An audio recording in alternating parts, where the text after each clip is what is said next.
கிறிஸ்துவுக்குள் பிரியமான சகோதர சகோதரிகளே, இயேசு கிறிஸ்துவின் இனிதான நாமத்தில் உங்கள் அனைவருக்கும் என் அன்பின் வாழ்த்துக்கள்.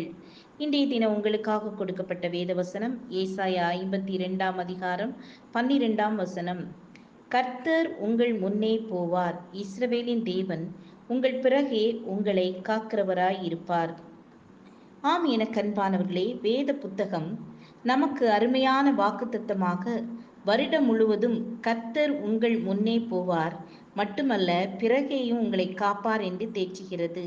வழிகாட்டியாக முன் செல்கிறார், பாதுகாவலராக கர்த்தர் பின்னேயும் வருகிறார். தேவ பிள்ளைகளே, திடன் கொள்ளுங்கள். இது புதிய அனுபவம் அல்ல. இஸ்ரவேலரை நம் அருமை ஆண்டவர் அப்படித்தான் வழிகாட்டி பாதுகாத்தார். சிவந்த சமுத்திரத்தை நோக்கி பார்வோனின் சேனைகள் மூர்க்கமாய் வந்தபோது இஸ்ரவேலரின் சேனைக்கு முன்னாக நடந்த தேவதூதனானவர் விலகி அவர்களுக்கு பின்னாக நடந்தார். அவர்களுக்கு முன்னிருந்த மேக ஸ்தம்பமும் விலகி அவர்கள் பின்னே நின்றது.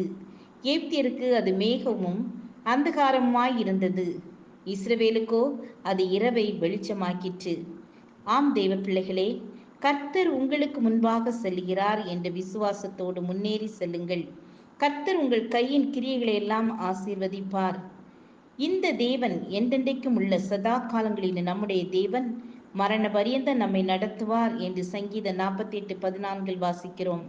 ஆம் தேவ பிள்ளைகளே, கர்த்தர் நம்மை மரண பரியந்தம் நடத்துவார். ஜெபம் செய்வோம்.